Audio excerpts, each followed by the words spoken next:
think, Yeah, you start. yeah, Yeah. yeah. So as I was saying, the whole point of doing this parent circle and keeping it absolutely free of cost is because I feel that as a parent, we always have the best of intentions.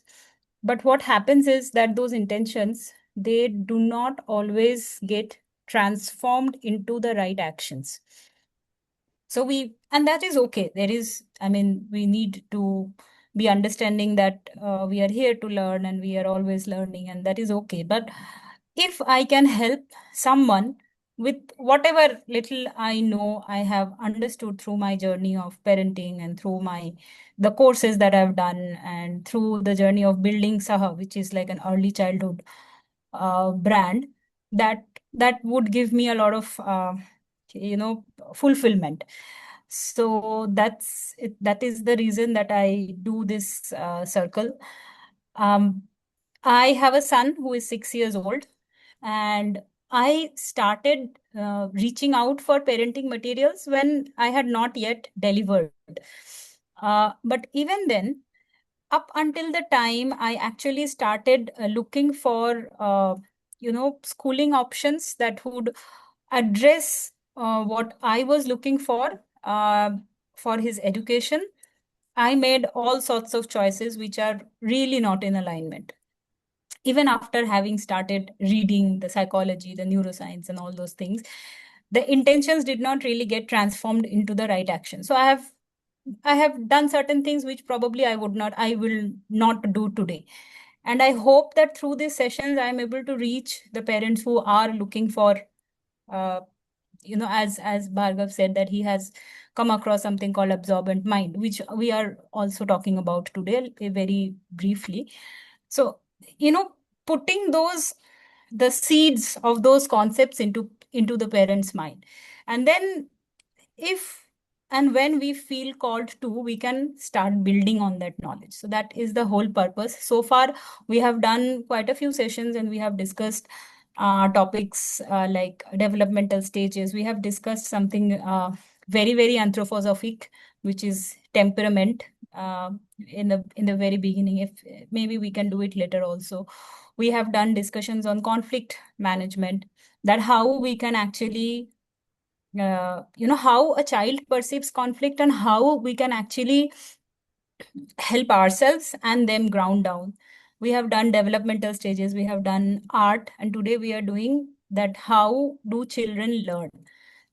Because I think I'm not sure what is it in other countries, but in India I think parents are very driven to make children learn something, and I was also one of them. I still am one of them. We want to make the most of and help, and out of all good intentions, probably, all parents have the best of intentions. So we all are very driven to help our children learn. And now we get this, so much information is there, bits and pieces everywhere, that you know if you do not, during the first 5 years, now when we were growing up, our parents probably had no idea about brain development, and they just let it happen. For us, I think most of us would have come across the term that, oh, your child's brain will be developed to 90% by the age of 5. Now what exactly does that mean? For me, when I was in the first year of my motherhood, that meant I should start uh, putting in alphabets and numbers into his environment. So learning meant that, education meant that. Only later I understood that, oh, okay, I was just completely confused, and that is not what education looks like in the first 7 years or even later. So that's just the knowledge, the intellectual development. But as human beings, we are much more than just the head. And that a lot of answers, a lot of questions got answered when I stumbled upon Waldorf. And that's when I started getting deeper into this. So today we are discussing the thinking body, and thinking body is a term that is used very heavily in even adult healing. So basically, the idea is that we what we feel, what we learn through our experiences, is basically stored in our bodies and not in our heads. And for children, in the first 7 years, when the foundation of everything is happening, it's all the more true. We'll see why. I will touch upon concepts from developmental psychology, from neuroscience, and from anthroposophy, a little bit of Montessori. Let me know if it is getting too heavy or too fast. In the last session, I asked my husband to join in, and he attended the session and he said that I was a little too fast. So I want to correct that. So let me know if it is getting too heavy. We need not finish everything in one day. It's better to understand things in the right way. We can do it in two parts if we feel that it is getting too heavy or something. Um, so with that, and if you have any questions at any point of time, please feel free to stop me, because that's what it is for. When we talk to each other, when we have questions, when we discuss those things, then we learn from both. It's not like I know everything. I'm just like you, a parent. I just have read and done, I have read extensively things, and I have kind of, I'm on the path where I'm trying to process everything through the sciences that are available, and I'm just trying to share it as I do it. Okay, now I'll have to go to the next slide. And how do I do that? Yeah. So this is what happened to me when I got a lot of flashcards, which would teach my child the flags, uh, the names of the scientists who discovered things. And he was, poor thing, he was just 2 years or 3 years old at that time. Not even three, I guess. So this happened before he joined school. So it has to be younger than 3. So we tend to think that children learn when we teach them. But in the first 7 years, that is not how children learn. Children learn through their body. And when I say that, I mean, uh, so this is something that we discussed in the last session. I'll just touch upon it. So the brain develops bottom up. It is not the intellectual things that actually shapes the brain right from the beginning. The brain develops and then it becomes ready to catch on the information. So in the first 7 years, it basically, the body sends the signals, and then the brain kind of starts the coding, if I may say so. So the first 7 years, it's all for the coding and the development of the software. So it's going, what hardware and software. Hardware is actually the brain is getting developed structurally because it's getting bigger. When we say that the brain develops 90%, it's basically the brain gets bigger. It does not mean that the brain development is complete to its 90%. It's just that the volume of the brain becomes 90% of the volume of an adult brain. Brain development stops. What recent researchers, the latest ones, are saying that it stops. It never stops. Brain is neuroplastic, but the whole development gets completed by the age of 25. So there is no reason to feel rushed to, stuff things into those little brains. The first things first. So that is something that we need to understand. So, and when we say that the brain is getting developed, it's basically the algorithm is getting developed. The connections are getting developed. What does that mean? It means the value systems are getting laid. The self concept is getting laid. How we see the world. Do we see it through a lens of insecurity, fear, or do we see it through the lens of love or fearlessness, faith, hope? So, and then the mindset, where we have this concept of fixed mindset and growth mindset. Those subtle things get developed. It's not about understanding alphabets and numbers. Researchers are showing that if we delay, it's not just anthroposophy anymore, by the way. The researchers are showing that if we delay the intellectual learning, like the introduction of alphabets, numbers, and readings and whatnot for the first 7 years, it's actually better in the long run. That child does not lose interest in learning when actually they should be learning, memorizing stuff. So we need to understand that. So what happens in the first 7 years? So the what happens is we feel things as children. Even when we were born, we feel things, and then through our body, and then the thoughts appear. I think this is something very interesting. It is not the other way around. It's not that we think first and the feelings appear. We first feel things, and we feel things through our bodies. The body is getting developed in the first 7 years. So everything that is surrounding the body, the external environment, contributes to the development of the child. And those feelings, they actually become the cornerstones of all the decisions of how the child, when he or she becomes an adult, walks through the life, walks through challenges. We all have that. So those things are getting laid. So what we as parents should take away is that the child should not feel stressed, because when we are in stress, we cannot create. So this is again another thing. Like you try creating when you are creating, as in you try to be in a creative process when you are very stressed. Uh, that does not happen very easily, and that is why creation, like art, is basically a therapy for stress. So we should let the children be as stress free as possible, particularly in the first 3 years, and then little bit of stress for building the resilience and patience. So we'll come to that. That is different kind of stress. But the what happens is, in the Western, from the Western philosophy, we get to know about things like co-sleeping is not good, and then we should not pick up the child too much. Whenever the child is crying, we should let the child cry out.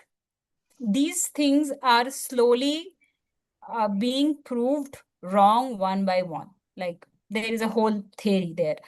Because what happens when we do not come to the child, do not attend to the child, is basically the child is in a stress response. So what happens in the stress response? The, as we said, that the foundation, the cornerstone of the the value system gets laid, and that the foundation is stress.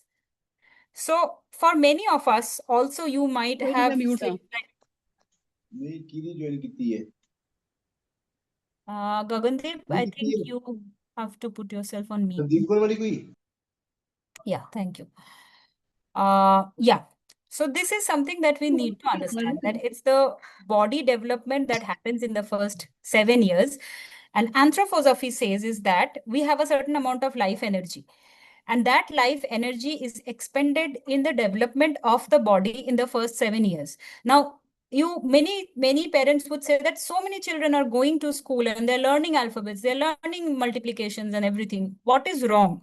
There's nothing wrong. What is happening is that we are taking out the energy that was there for the development of the body, the internal organs, and putting it out in the development of the head too early. So I talk to a lot of teachers also. So teachers who are seeing children in the like fifth standard, sixth standards, many children lose interest in studying altogether, because the stress right from the very beginning, basically they get burnt out very early. So things like that are happening, and uh, when the body does not get developed properly, when we are taking out energy right from the beginning, that can also lead to certain kind of stress responses later in life. There is a whole body of research which are doing this somatic exercises, and they are going back into the childhood to see what kind of experiences the body had. And we really do not need a very there could be subtle level of anxiety that could be there in the environment, and that could also have impact. So it's very important to understand that the first 7 years are for development of the body. Now, how we as parents can help, I will come to that. Okay, 1 second. Yeah. Yeah. So what happens for the infant is um, they are like in anthroposophy, they say that a child is like a whole sense organ. And even like the neuroscience also says that when a child is born, for I think for the first 3 months or even more, the child does not have a sense of boundary between the body and the external world. So it's very difficult for us to understand that because we have a clear sense of that, right? And we have no memory of what it felt like. But a child, when it's born, it feels like it's a part of the thing that it is in. It came out of the womb a very cozy place where it did not have to think about anything, and everything was happening, and then it comes out, and then this whole thing, it so a child is always, they have the willing force, so they are willing to learn, they want to learn. And how do they learn through the feeling, and they feel through the body, and all those things gets coded into the brain, and that runs the hardware. So every experience that they have right from the beginning, that actually I mean, gets contributed to the process of development of this worldview that they are going to have. And we are also shaped like that. It's not like that this was anthroposophy was this could be a little off topic, but anthroposophy actually was very healing for is very healing for me also, because it answers a lot of questions about myself. Like, why do I feel anxious in these kinds of situations? uh, why do I have these kind of a way to approach these kinds of situations? Now, answers to questions like these can be found out in the first 7 years. So, as parents, we are basically literally just shaping the whole world of our children. And I'm not saying that it is the end of the world, because our brains are neuroplastic. And but it takes a, if something like, if a child, like I had anxiety. So now I have overcome that. But it took a lot of work and a lot of energy and maybe some years also of my life. So that is what we can prevent as parents, if we understand like what actually goes into the child from the environment. So knowing this, I think this is way experience is not stored in the body, it is stored in uh, the it is not stored in the mind, it's stored in the body. For us adults, we when we are like right now, when you are listening to this thing, when you're experiencing anything, you are continuously deep inside, if you just pause for a moment, you would see that you are continuously evaluating what I'm saying. Some probably were agreeing, some probably were not agreeing, some you're feeling hard, like Bhargav in the beginning, he said that the absorbent mind, it really rang a bell. For some, the I have spoken to people about anthroposophy, and they were like, this is some woo woo, it does not, it's okay. So it's but how do we judge these things? We judge these things because we have those filters or all those experiences within us now, and we are continuously judging. But a child, particularly during the first 3 years, they do not have those filters, so they absorb everything. And that's what brings us to that absorbent mind concept.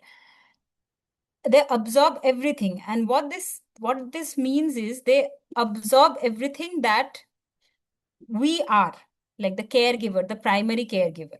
So you would probably have come across contents which says that children are very they're very perceptive to stress in the caregiver's body. Like the other day, this curious parent is run by a person, I think was, I forgot his name, but so he was saying that when he has, let's say he has some plans of watching Netflix after putting his daughter to sleep, And that day he's like, jaldi so ja, you just sleep fast and then I'll just go on. And those are the days she would not sleep fast.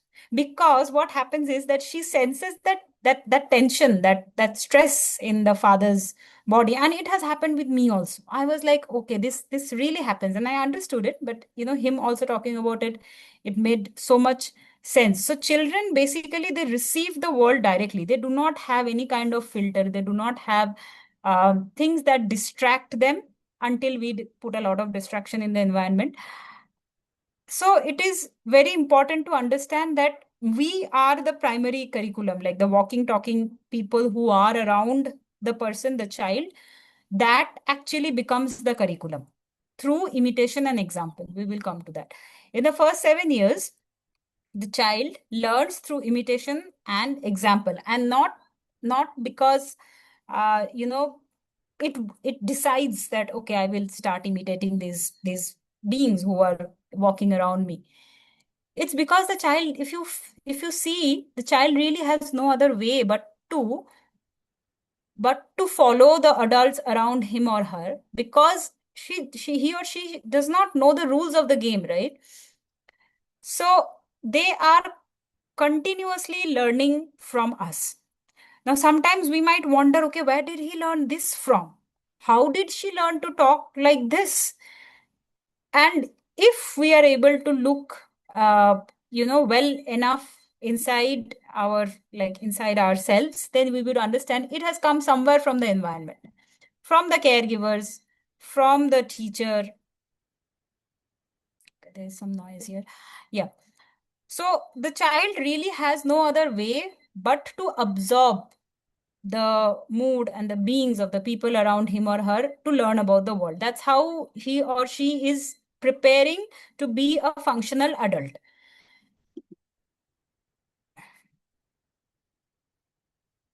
Okay. Yeah. So I think I already talked about this, that it is not an undeveloped mind. Child is a whole sense organ. And Steiner also talks about four senses that get developed during the first 7 years, not the normal senses that we typically talk about. Hmm. So what are those senses? Uh, okay. What are those senses? It's in anthroposophy, there are 12 senses and not five. So anthroposophy is basically about, they divide the whole life into 7 years cycle. 0 to 7, 7 to 14, 14 to 21, 21 to 28, 28 to 35, like that. And every period has a certain driving force. Like the first 7 years is the doing phase, the willing phase, when the child is learning by doing, when the will forces are getting nurtured, and there is a lot of will forces, and the child should be allowed to to express also as much as possible of those will forces, so that that shows up in different ways later in life. So in the first 7 years, there are these four senses that Steiner talks about. Touch, which gives them the boundary of sense. Life, which is the sense of well-being, basically. Can you hear something? Are you able to, are you getting any background noise? If you are not, then I'm cool. Can anyone tell me if they're getting a background noise? No, David. No, no? Okay, ठीक है. So Steiner talks about these four senses that gets developed in the first 7 years: the sense of touch, the sense of life, movement, and balance. Balance is not just the physical balance, the emotional balance also. So that's why we should let the you would say that these days you would see a lot of toys are talking about sensory experience, sensory toys. What are these? Everything is sensory basically. There is nothing not sensory. Anything we touch is sensory. The chair that you are sitting on is some kind of sensory input. The clothes that you are wearing is some kind of sensory unit. Input. The pen that you would be using to maybe write something, that is a sensory input. So everything is sensory. Now, a child who is like a whole sense organ perceives everything, like perceives the self through those things that come into the environment. Now, let's say uh, we let the child walk bare feet on the grass or something. The experience of that will be completely different from the experience of walking on, let's say, like plastic grass, like those artificial grass. So everything that we put in a child's environment is a sensory input, and that sensory input basically helps the child to understand the world around. Now, like fortunately, anything natural is also safer for the child. Anthroposophy and Montessori both you actually talk a lot about using natural materials in the child's environment. So basically, the sensory input that a child gets through natural materials is completely different from the sensory input that a child will get through something synthetic, through something plastic. So that is the sensory part, but it is also the safer part. Like, because these days we have these polyester t-shirts and plastic toys that they say BPA free, but there are countless researches and studies that have been done which says that BPA free is also not BPA free. So you do not know how certifications work. They take like one or two samples of a big batch and they just test that is BPA free. It does not mean once the sampling is done, it does not mean that the whole other batches coming out are BPA free. Same thing happens with the dyes. Same thing, like, so what happens is when we put this synthetic materials into a child's environment, that is actually unsafer physically also, and the sensory input is not as qualitative. I understood this in a very stark experiment, which you can do yourself at home, and you can let me know in the group also.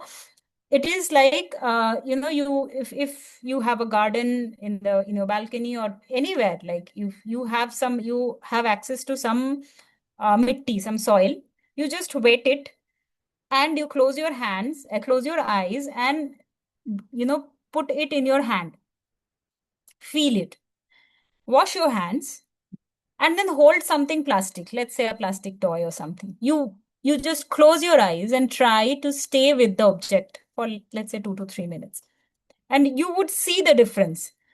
For so you could actually multiply that by 100 times to understand what a child feels when they are interacting with something natural and when they're interacting with something synthetic. That is why synthetic materials, plastics, they actually uh, adds to the distraction, and they also overstimulate children. And the moment you give something natural, it naturally grounds them down. So a lot of overstimulation, a lot of distraction comes from the kinds of materials that we put in the child's environment, because they do not, this boundary sense is developing during this time. So they do not have a clear boundary. You give them plastic that they absorb the energy of the plastic very as I said, that once you do that experiment, you will probably understand. You can multiply that by 100 and you would see that that's how they would perceive the world, and that actually adds to a subliminal amount of stressor.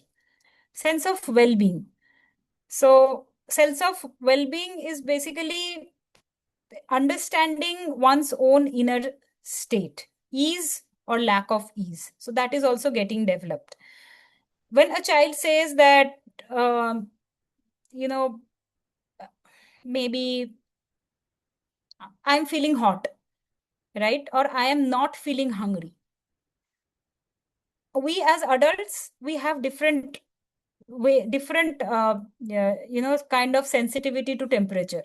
So we might not feel hot, but the child is feeling hot. But what happens for us sometimes is that we are like, how can you feel hot? It's cold. But if the child is saying he is feeling hot, then we should probably pause and understand that it is his or her, that inner sense of well-being is telling that thing.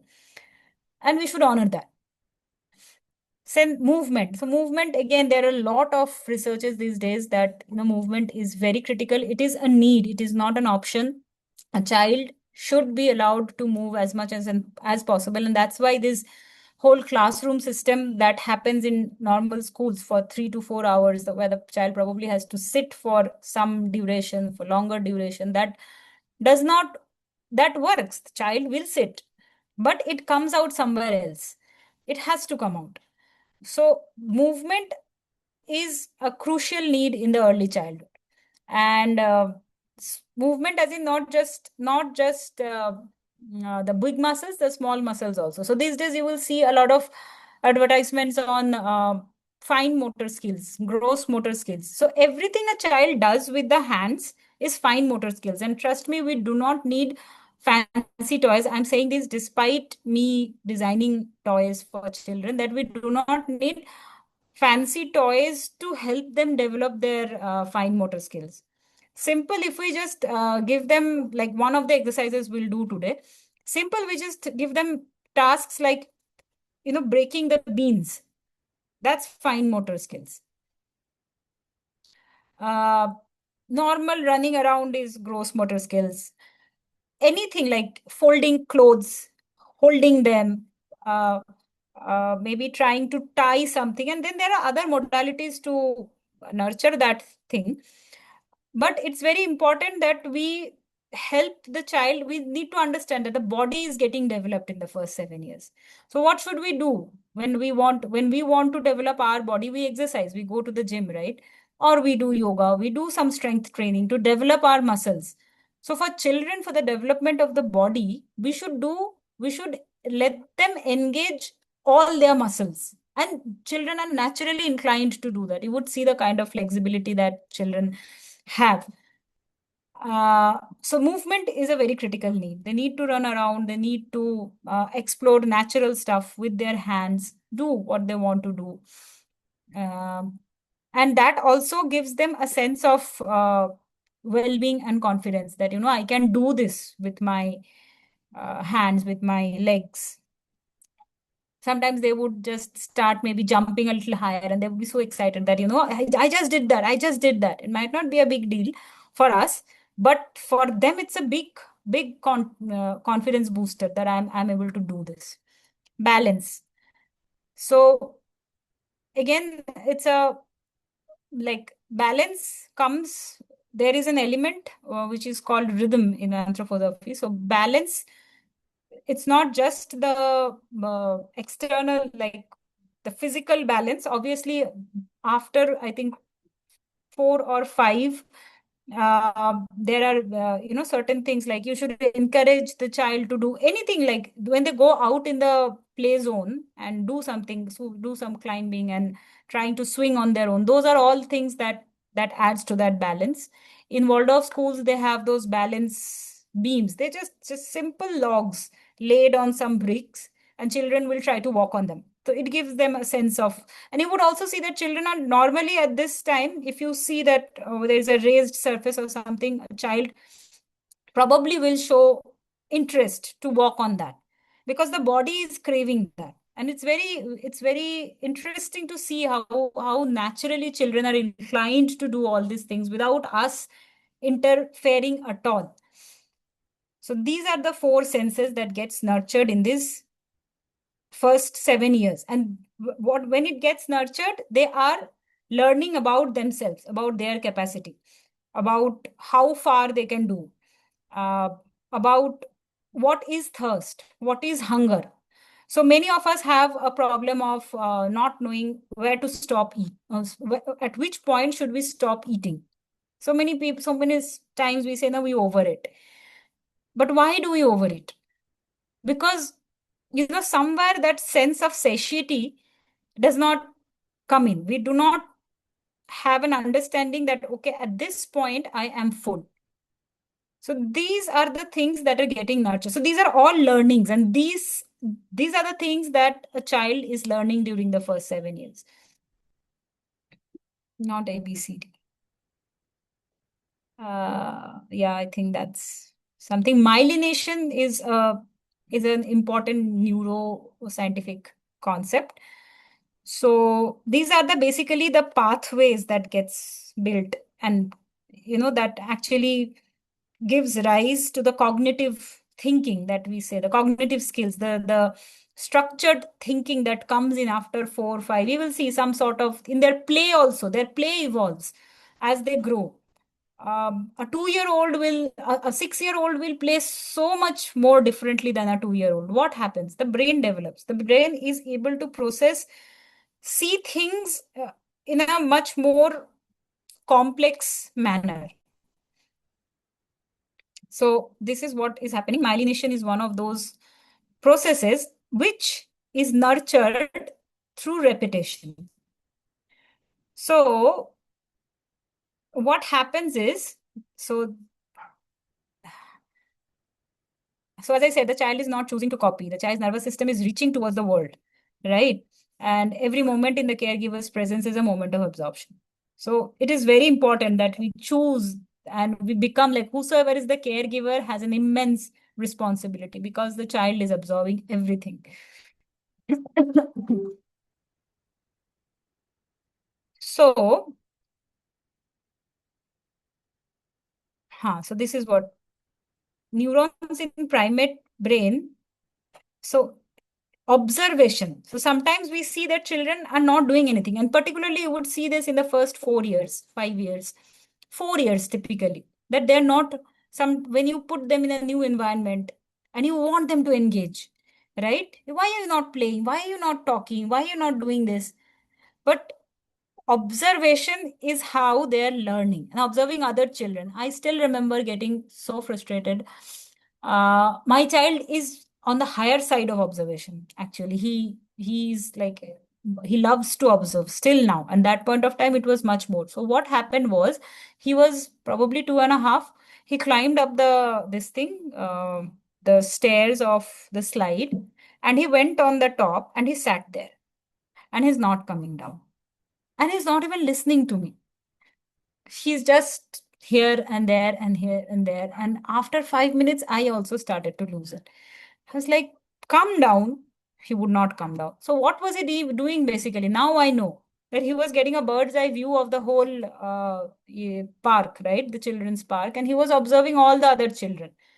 And that was learning for him. Okay, this is what we do on a swing. This is what we do. This is how they're picking up something. So basically, that's how children learn. And then again, that brings us to that point of imitation and example. So children learn through imitation and example. Yeah. So the child does not imitate what you do, the child imitates what you are.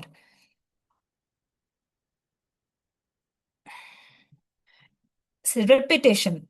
So in Waldorf, there are three concepts, I would say not concepts, three pillars that the early childhood revolves around. It's rhythm, repetition, and reverence.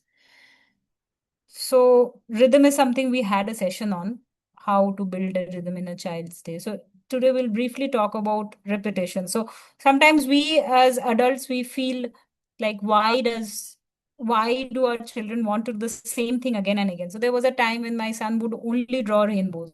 And for the past 2 days, he has been drawing only beach.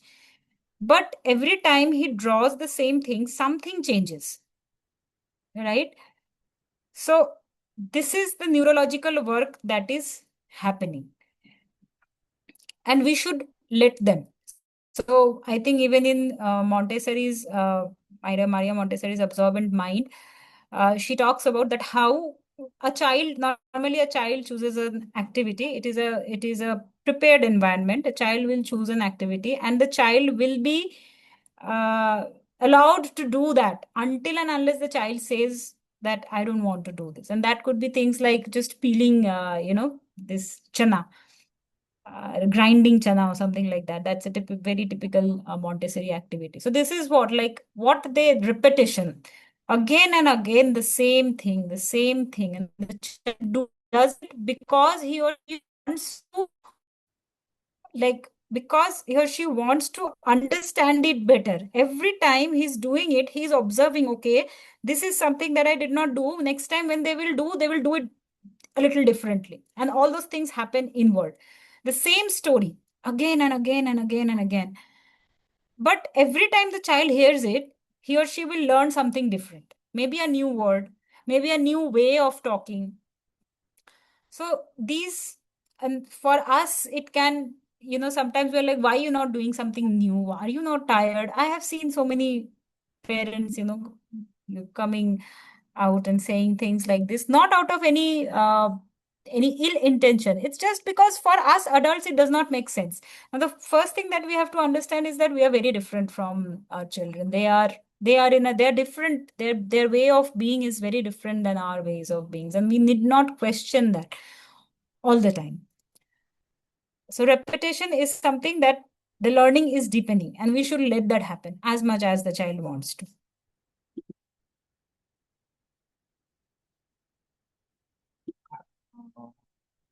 One second.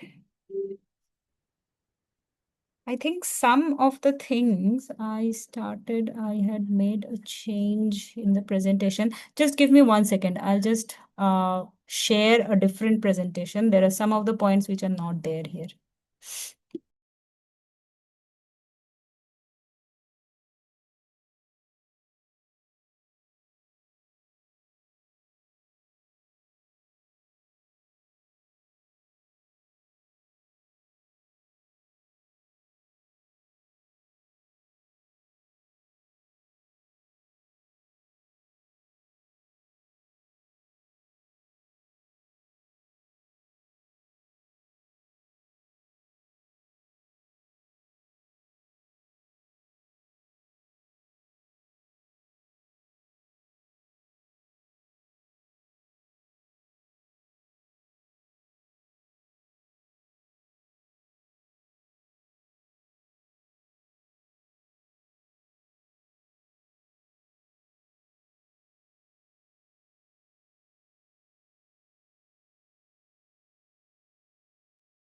Yeah, I found it.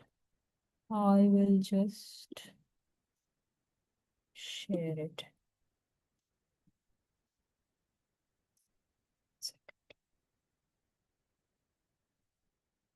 Can you see it? Is it visible? Hello.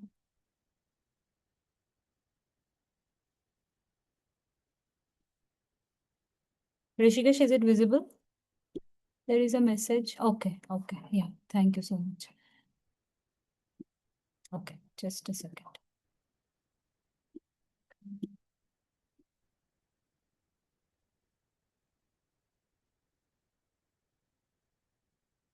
Yeah. Yeah. So the first 3 years are a little different, and both in Montessorian and in Waldorf uh, pedagogy.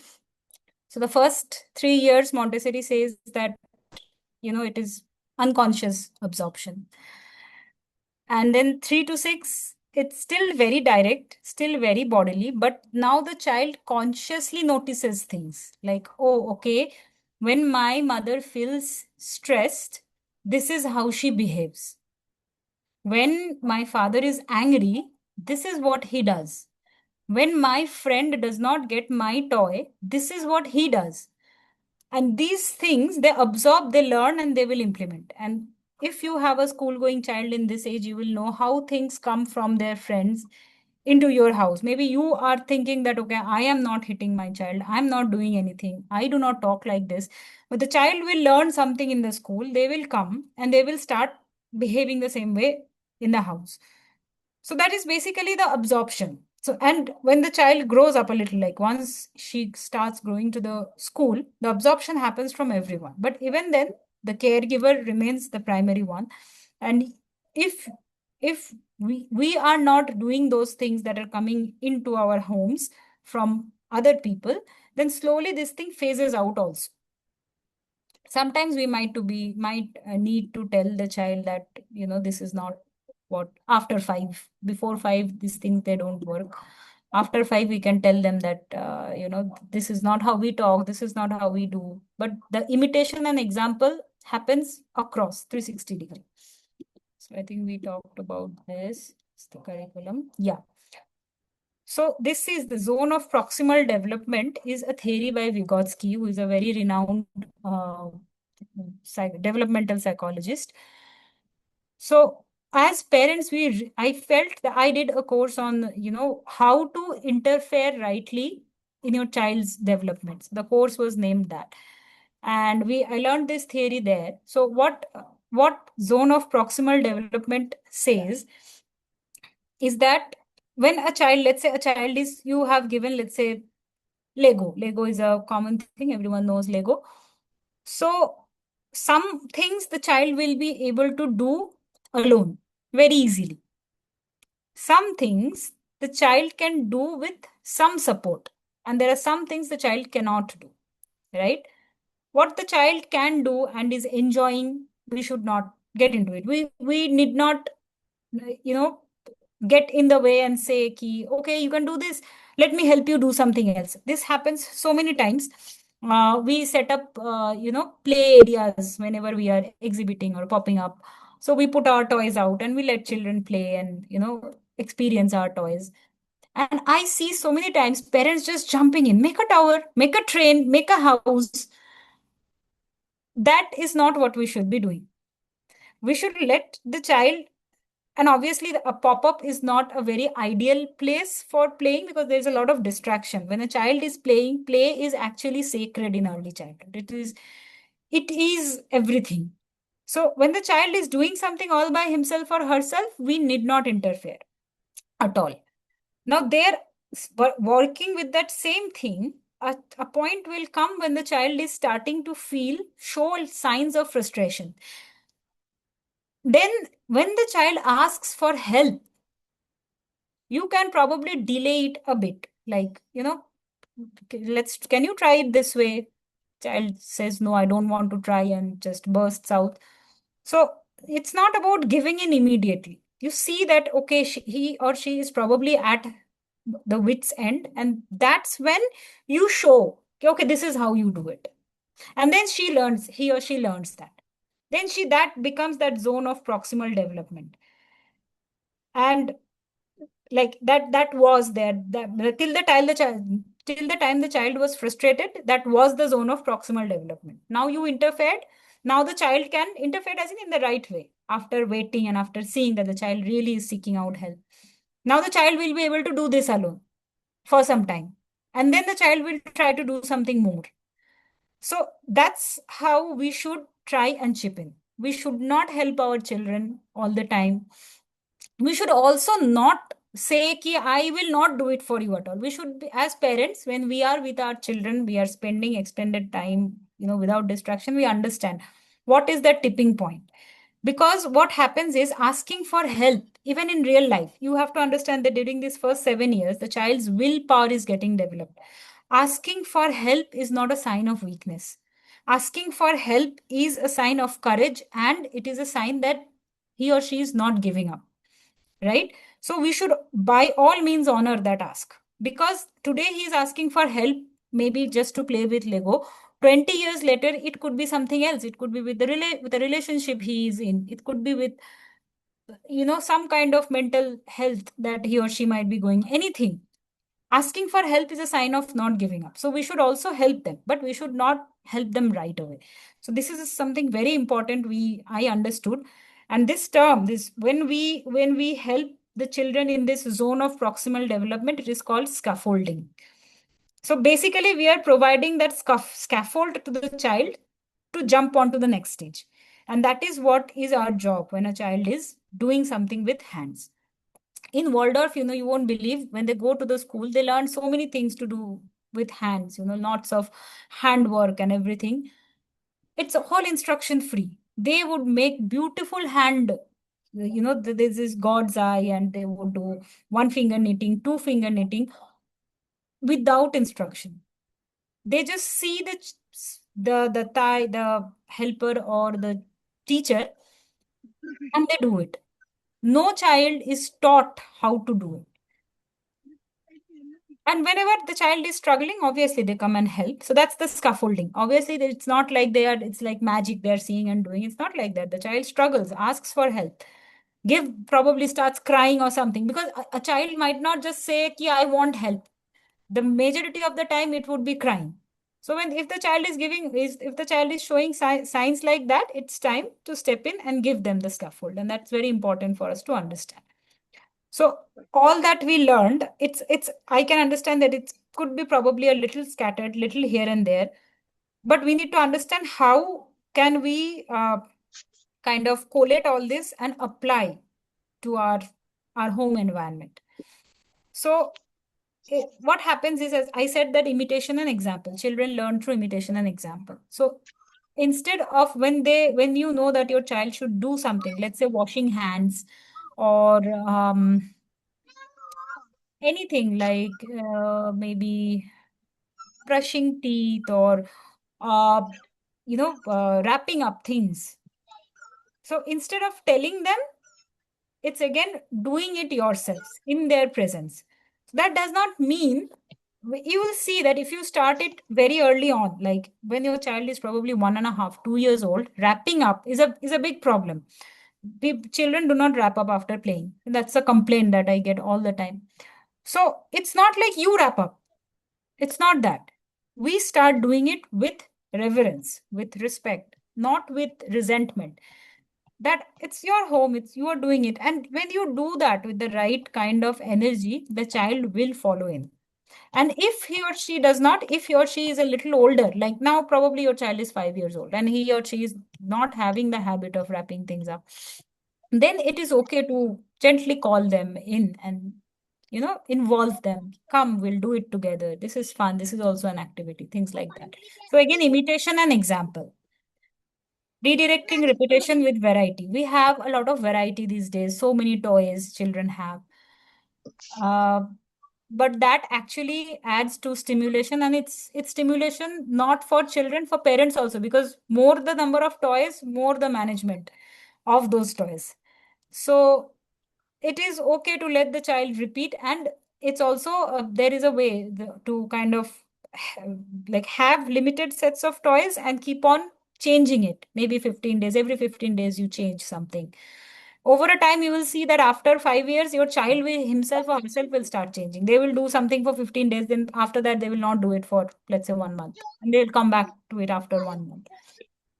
Toy versions of real tasks. It's okay to have kitchen toys, it's absolutely fine, but there is no need to have a complete, like a kitchen for the child. We should give मैंने them. बहुत सामने बैठे अपने. Gagandeep, you are again audible. Oh, I'm sorry. No problem, no problem.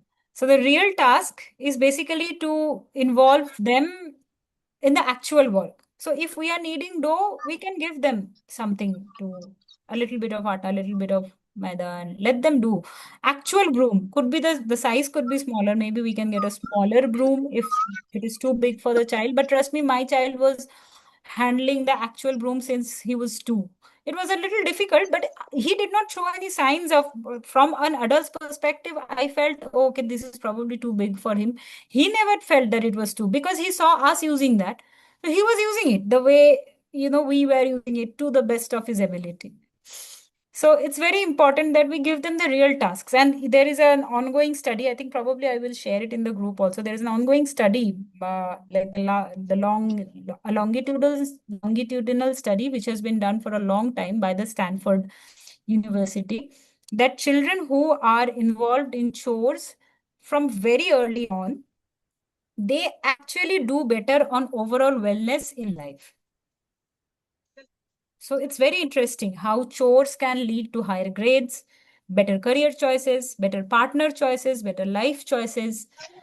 Because chores is a process where the child learns to cooperate with people, to actually feel that I add value. I am doing something that my parents are doing, and that's an immense confidence booster for the child. Obviously, the parents need to do it also.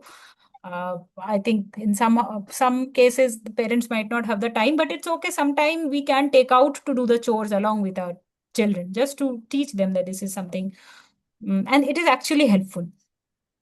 Reassuring them verbally that everything is fine. They do not understand instruction, so saying calm down when they are in the middle of a meltdown. when they are maybe throwing a little bit of tantrum. You calm down, or I'll do this. These things will not work. It will just put them in more stress. So it's very important. How do children learn to regulate? They learn to regulate through co-regulation. Co-regulation is basically offering them our own nervous system, our calm nervous system, which hanging on to which they can regulate themselves.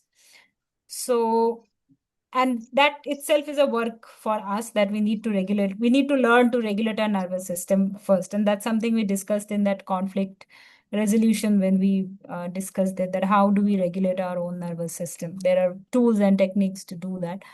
So it's very important that we offer our like, first we learn to regulate ourselves, and then based on that our children will also learn.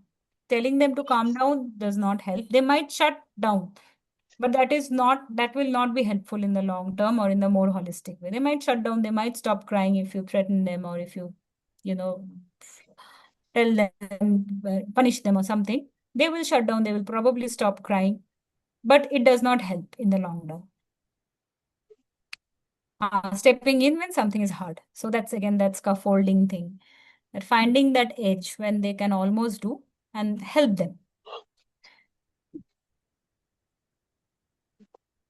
So this is something that I think I draw to in every session.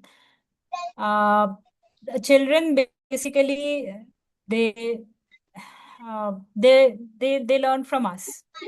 So I think the basic work lies in working on ourselves. If we do that, we are that actually helps us also, and it is going to help our children also. So the more we try and understand that why do I react in certain ways in certain situations, why do what makes me lose my calm, and why do I parent the way I do, all these things, like there are gamut of things that we can look into, but that is the self work becomes pivotal to the work of parenting. And there's no need to like, it's not about perfection, it's just about being consistently uh, present in the process of parenting. uh, yeah, so if you have your materials, do you have your materials, like the atta or maida, water, and a strainer probably? And if your child is there, please feel free to uh, involve the child. So what we will do is, we will basically try to work with our hands using these materials, the water, the maida or atta, whatever you have. You can also use food colors if you have it, or maybe a little bit of turmeric or something like that, which is okay to use. And we will just let our hands do some work with these materials without any end goal as such. We will just plainly engage with these materials. And we can do that for the next uh, 10 minutes. I think we ran past that 6:40 thing. So 10 minutes is a good time, do you think? I'm asking all of you. 10, 15 minutes. 10 minutes should be good, I think. My son is already there. I had told him that, you keep ready all these materials. I think he has, and he is here. So if you have your materials, you can start engaging with them. And maybe in the end, we will spend 5 minutes reflecting on the process. How did it feel? And then you have to participate. I have done my share of talking today. How did it feel just to engage with your hands without any end goal? Because that's how our children engage and work with their hands, and when they are engaging with their bodies. We can try to mimic that process, although again, we multiply it by 100, and probably then that's the intensity with which they engage with their external environment. So If you have any questions, please feel free to unmute yourself and ask. I will mute myself. And in after 10 minutes, we will again come online.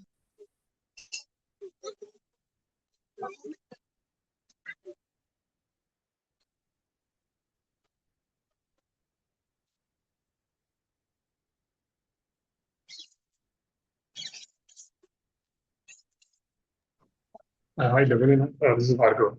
I wanted to know at Hi, tell me. what point does setting boundaries work with kids? Like basically telling them what is not acceptable, right? I mean, like the general, I mean, from what you have studied and what I've read until now, it basically, I mean, all this works well in the prepared environment, right? Like where everything is already safe and you know that the child is free to engage with that environment, then you let them be by themselves. But of course, we do really want to be able to set boundaries and let them be aware of that. But Which that boundaries, which kind of environments are you talking about exactly? Can no, you? no, like in a regular social setting, right? Like I wouldn't want them to walk up to somebody and hit them, or I wouldn't want them to do things like that, right?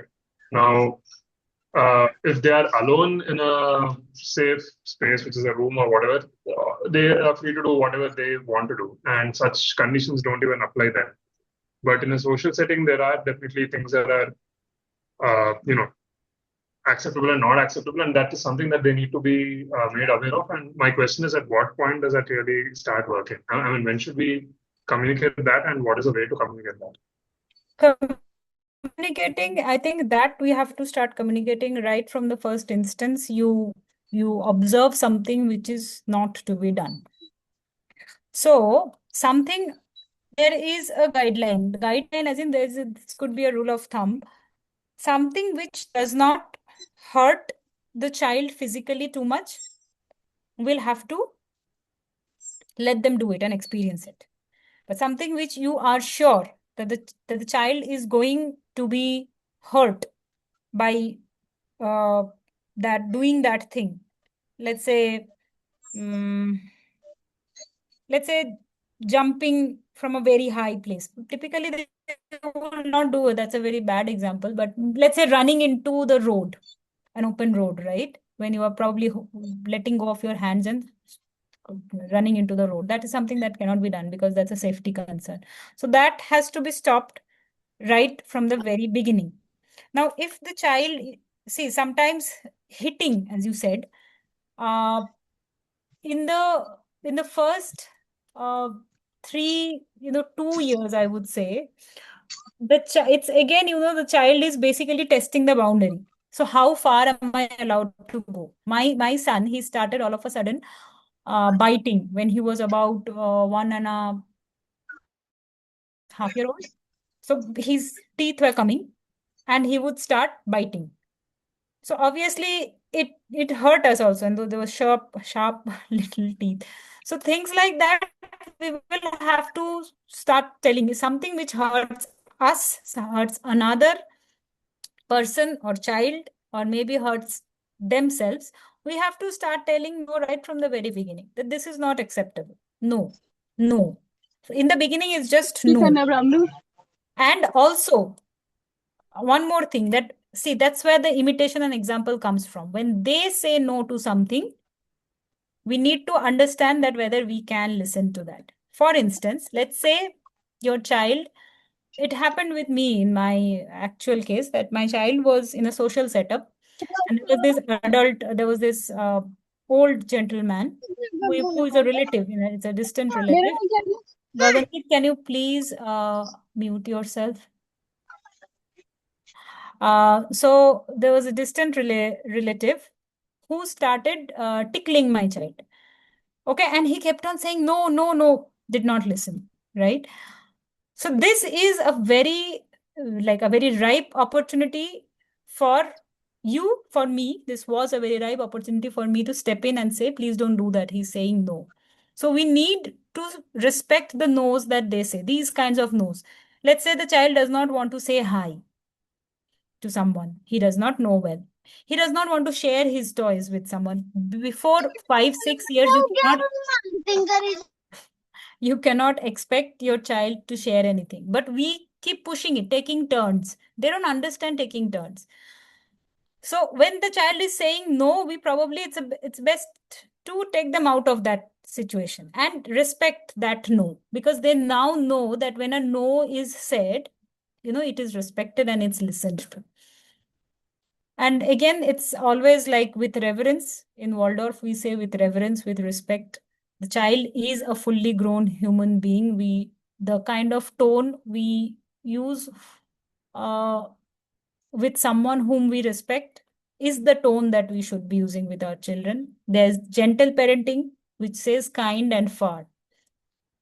Firmness and kindness should go hand in hand. So that's how we should be communicating. And right from the very beginning, when you are trying to set boundaries to things like that. I hope I was able to answer something. If you still have some doubt, please ask. That's good. Yeah. Okay. Okay, so I think others you can work with your hands and let you can work with your child and see how it, and please don't worry about the mess, because it is okay to make mess. And I know it's probably a little counter intuitive, but trust me, play is not about not making mess. Even we need to have some space in the house where we can make mess, because experimentation is about making mess. So yes, so don't worry about the mess. And I also, anyone has any question can please come. I'm here only. I'm just muting.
Okay, yeah.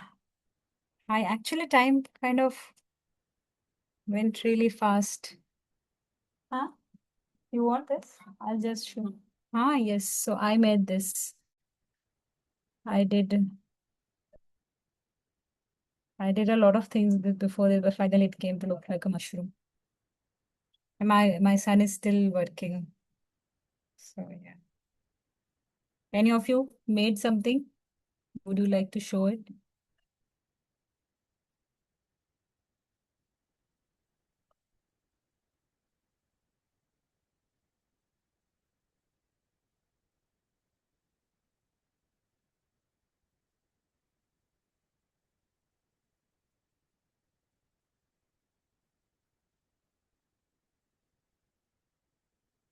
Would you work with your hands?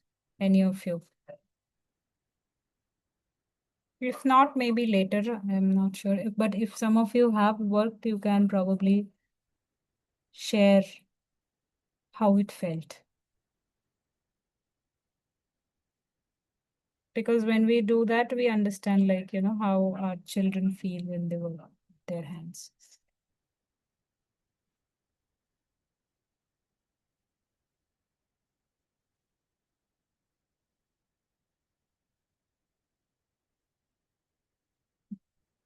Yeah, sure.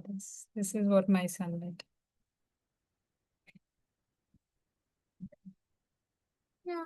Snowman. Okay. Snowman it is.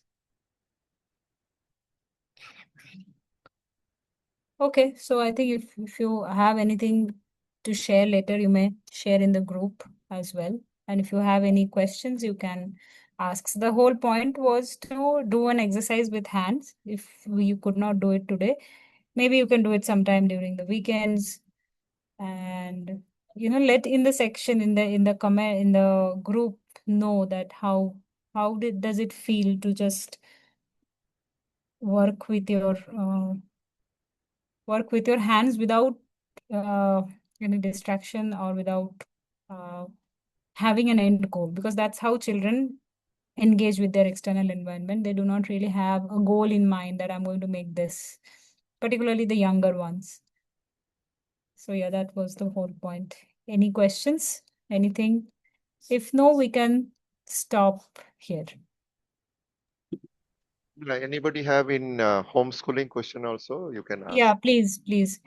So Rishikesh has experience in homeschooling uh, his children, and he also runs this initiative, Skill Elevate Online. I think one day we can do a session. Like, I am also planning to call in, experts. Maybe one person from Montessori one day, one person from Waldorf, and you are there for homeschooling. Because I think choosing the right kind of education becomes a decisive point in our parenting journeys. And to have an idea of all the worlds that exist apart from the would be a good idea. I think I'm not sure. The group can say whether it would like add any value to you. Maybe Bhargav, Gayatri, you guys can, Mehak, you probably can say that whether this kind of a discussion would help, like understanding Montessori in depth, understanding Waldorf in depth, understanding homeschooling in depth. Yeah. Okay. More on, like, I would also add on, like, want to work on parenting also, how to, because learning all this and implementing, right, it's getting tougher and tougher, more challenging for the So parents, right? exactly, bring your challenges. We Okay. can discuss that. What are those challenges that you are facing? So we can talk about those things. Okay, so this Right. is like regarding the last part that you said, no, the children won't be on a goal-oriented perspective, right? At least the younger ones. But now that I have two kids, the younger one copies the elder one, whatever she says, exactly like, no, no, no, you should not do. This is what is the perfect way that you have to do. So when she says that, she exactly imitates that. So whatever she says, she goes by that perfect mode. Uh, so it's not like a free play that I would see as in with her when I see my younger one. So is that fine, like to Oh, go yeah, about, or that like? is absolutely that is free play for her environment, right? Okay. Right? And some children know they have this perfectionist traits. Now, all children are not alike, right? Children also have their own temperaments. They are also here with, some kind of, they have their genetics also, and they have the environment. The environment and genetics are the two things that shape us, each one of us. So in her environment, if there is someone who is uh, like who is elder, so it is absolutely like it is going to happen that the second child is going to mimic the first one. Just only thing is that, I mean, if you feel that something is like not age appropriate for the younger one, Mm. right? So then probably as a parent, you can decide whether to, how old is your older one is 8 years, right? 9 years. Yeah, she's going to be 9. Yeah, she's going to be She is 9, and the going younger to one be is 4, 9. So 4.3. you can have a separate discussion with her that probably whenever you are with her, with your younger, with your sister, then maybe if we can do things a little differently, something like that. Because she's at an age where she can understand some things. Again, I can understand being the elder one is also not easy. And she is still a child. So it's okay. Don't like we say again, if we that's how your second one is interacting with the environment that she's in, right? And so that is free play for her. Okay. Yeah, I can see a major difference that when I saw my elder one with Hmm. no like role model or kind of thing, she has her own free play, like no one interferes. Like I can see the younger one like totally into So her what system. the older one corrects her or something? Is it like that? Yes, yes, yes, that also happens because she instructs, corrects. So all these Ha, happen. ha, ha. So maybe you can gently tell your elder one that she's a child, she plays differently. Let her do it slowly, gently. Mm, That you don't need to correct her. She is younger, so she needs to do it differently. You do it your way. You don't need to tell her. If you want to show her, you do it and don't tell her. mm, mm. So you can gently guide her. But having said that, I can understand because I am the elder one and I know how much I have Yes, tormented yes. my younger, my brother. Okay. So yeah, I Yes, mean, they now do that all these hmm, teacher role play and other things, no? They'll be hmm, like instructing, doing things, and she correct. is like got an idea like how the school will be now itself. So that's Uh, how. that is okay. That is play for her. Mm, That's mm, fine. That's role play, no? That's happening. That is organically happening. It is fine. So just like wait, I mean, if you feel that it is, maybe you can distract them if you feel that it is going a little too off for the younger one. You can probably gently just break that there and maybe try do something. There's no set rule to this thing. Again, we have to tune into our intuition and work on it, basically. yes. Thank you. Yeah, yeah, you're welcome. So parenting This related, if you have any specific doubt, Gayatri, you can put up in the group or you can share it with me personally also if you don't want to put it up in the group. Yeah, yeah, Rishikesh. So, nothing means like thing is that this is the interpretation we have. How our child is interpreting, we may not know, right? So let yeah, them yeah, grow true. together, and it's blessing to have a sibling.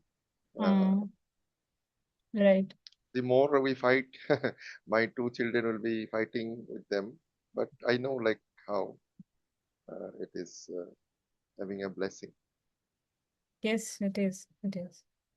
Means sometimes I jokingly tell them like be brothers like in Ramayana, not like Pandavas and Kauravas. So Yeah, but through that fighting also they are learning something, there are so right? many things. Yes, yes.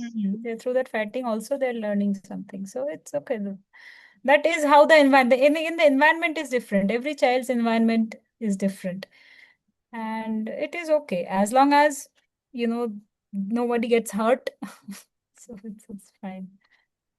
And again, that's what Rishikesh said, no, that is very right. So in Waldorf, no, they read these Grimm stories. And Grimm stories they are not the Disney versions of the fairy tales. They are fairy tales, but they have a lot of, uh, violence and things like that. And children listen to that. Now, as parents, now many parents in our parent-child, parent-teacher discussions rose these questions, and that why do we do like these kinds of stories? Are they good? They have violence and all these things. So the thing is that the way we perceive violence, the way we perceive, let's say, death, children do not perceive it that way. So it's very different for them. For them, so in their role play, the teacher was sharing one day that one day she walks into the class and one child is lying down right across the room. What happened? Kata, I'm dead now. So for them, you can come back after death and all those things. Their psyche is very different. It's not about shielding them from the realities. It's understanding that they are perceiving things differently than we are. It's just that staying authentic, staying, uh, focused in our own growth. That probably is the only way. And again, there is no journal, no book for parenting that can tell us that yahi karna hai and this is going to work. Hi, thank you so much. Hi, ma'am. I love listening to you every time I come. Thank you so much. Thank Yeah, I have you. a very basic question. Tell me. Like, what is the difference between homeschooling and unschooling? Is it same? Because what I think is homeschooling is bringing curriculum at home. Is that, and unschooling is a way of life, way of living. Hmm. What is your interpretation? I'm little confused. Unschooling, what I have seen, this Rishikesh will answer, but just because you have brought it up, I'll just touch upon it. So unschooling, typically what I have heard stories and what I had the stories that I have gone through with people who have started schooling and then got their children out of that schooling system, that grading and that competition and those syllabus and all those things. And then they found a path to kind of have the education at home. So unschooling, what I have understood. So and homeschooling is basically you are there is no school. You are teaching your children at home. And Rishikesh is doing two of his boys. Please, Rishikesh, this is for you. You please take the Yeah, question. What is the no, difference between unschooling?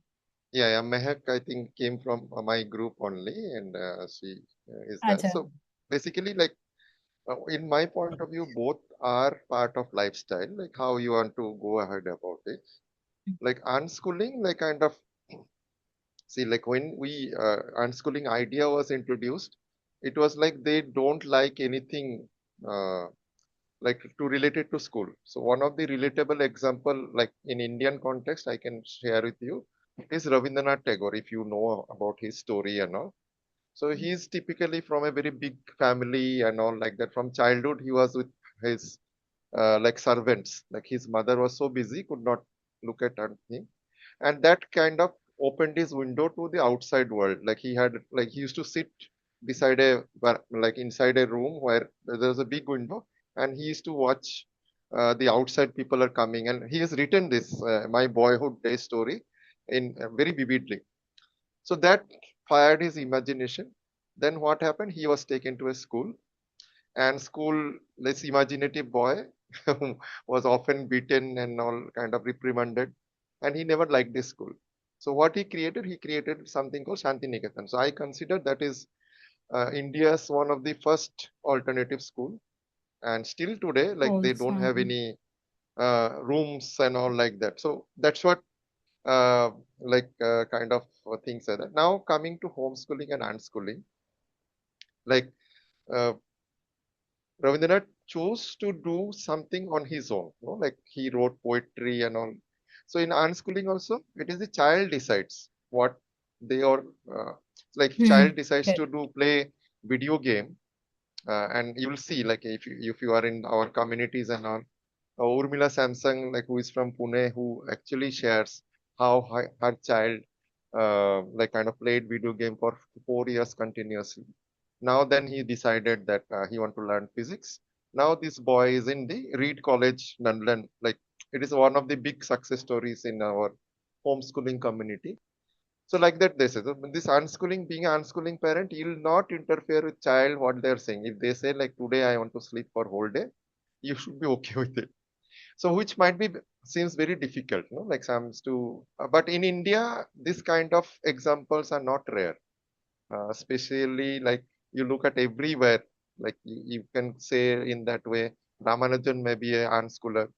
Means people may fight with me, but I feel like whoever tried to do, they thought of their own. We have lots of examples. And then homeschooling is like little bit like you have something routine, like fully like giving up, like child trusting that if something doesn't happen, that is also your responsibility, like you let go.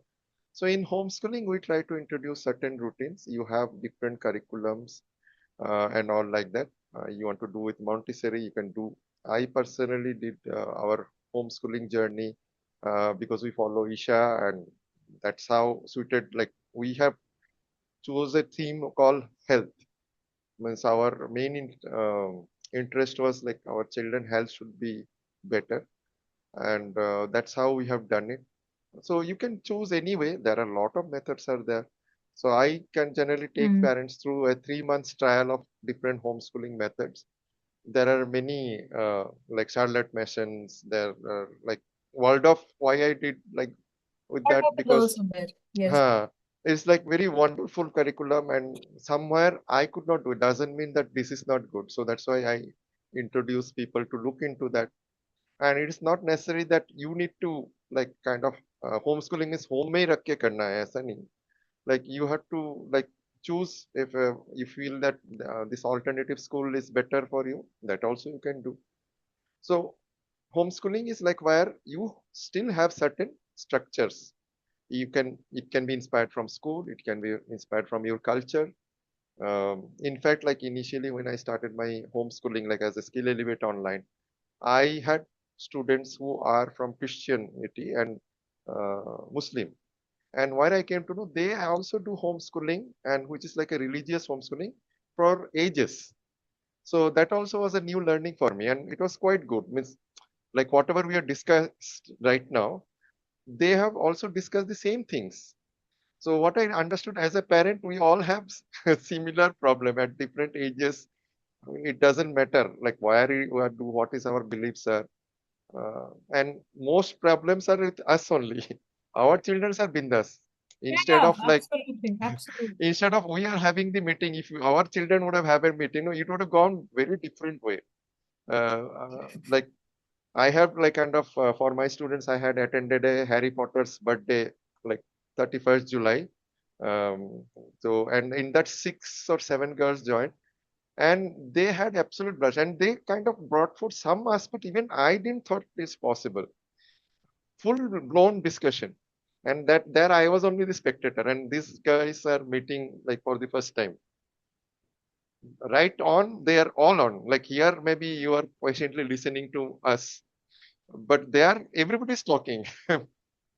And all this homeschooling and all like they say like the socialization problem and all, it just blown away. Means they might not meet also again, means after this meeting, but in that 30 minutes or 1 hour, they just fully on.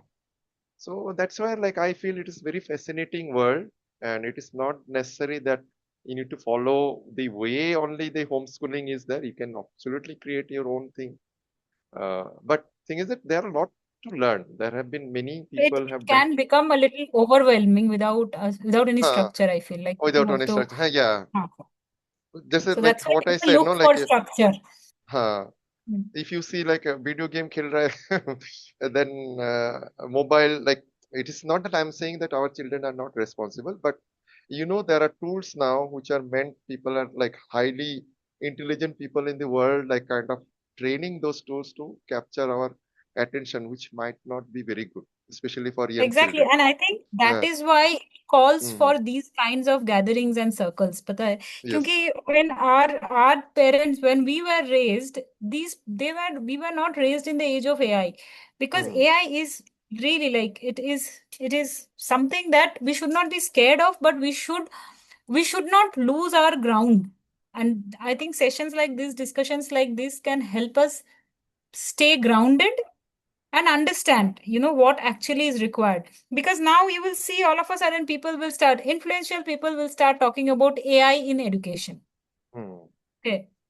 There is already talks. And I I really do not know. Like, you have to prepare now they start using sentences like this. Now that I am running a business, I know how they put fear into your mind. You have to prepare your child for a tomorrow that you have never seen.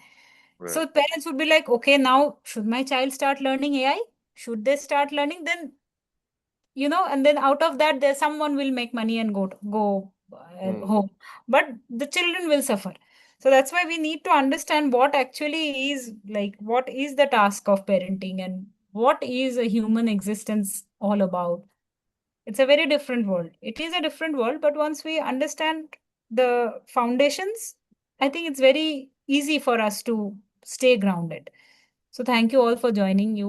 I really have a lot of respect for people who put some effort to understand the the task of parenting. Devalina, maybe I think Mehak asked for your community link. Please, I was just searching. Well, if you can put it in the chat. Yeah, Mehak might be not part of your group. So if you I could will just share post it. with you. Is it possible? I'll share with you. Then I'll share And with we can Mehak. share. Yeah, Yes, yeah, yes, yes. yeah. Please do that. Okay.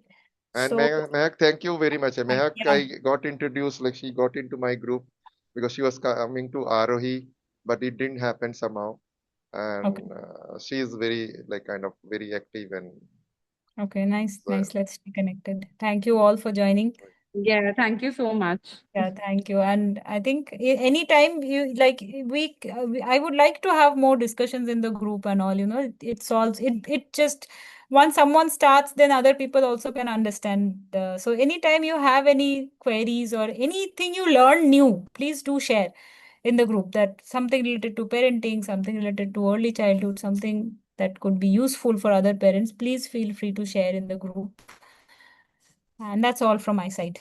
And I and wish that's you all also a my effort, like great to day. show that like how we can collaborate. Like although like homeschooling or see like again it goes into the competition. So my idea is it's not that even we can be different and still we can coexist together, Correct. right? And that has been our culture. Like Indian culture is like that only, right? Right. So that's why like you can even give the flavor to our children and they'll be okay with all these things. Okay, so this is okay, okay. Yeah, yeah, yeah. Okay, I will have, okay, I'll take a screenshot of this. Yeah. Can we have the recording to go back again? Yeah, yeah, yeah, recording Yes, to. yes, yes. There's a recording. I'll share. Yes. So I'll just take this number. Yeah. Okay. Sure. Chalo, then Yeah. we'll part ways, and for the next session we'll join in. Yes. Yep. Bye. Thank you all. And if you happen to work with your hands, please do share the photos. It would be nice to see. Thank you. Okay. Yeah, thank you. Bye. Vishwesh, I am not on any of these groups. Add me to one of them. Okay, sure. Should I put my phone number here or Sorry? should I put my phone number here in the chat? Oh yeah, anything works. Yeah.